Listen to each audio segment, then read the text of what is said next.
দীর্ঘ 1 মাস সিয়াম সাধনার পর পবিত্র ঈদ উল ফিতর উদযাপন উপলক্ষে প্রিয় ধর্মপ্রাণ মুসল্লি ভাই ও বোনদের ঈদের শুভেচ্ছা জানাই।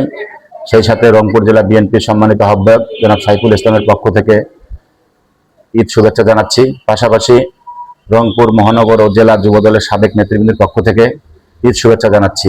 ঈদ মোবারক, ঈদ মোবারক, ঈদ মোবারক। বাংলাদেশ জাতীয়তাবাদী দলের চেয়ারম্যান রাষ্ট্রপ্রধান জনাব তারেক রহমান যেভাবে দেশ পরিচালনা করছেন, বাংলাদেশের মানুষ তার মুখের দিকে তাকিয়ে আছেন। আগামীতে কিভাবে দেশ পরিচালনা করবেন আমরা আশা রাখছি।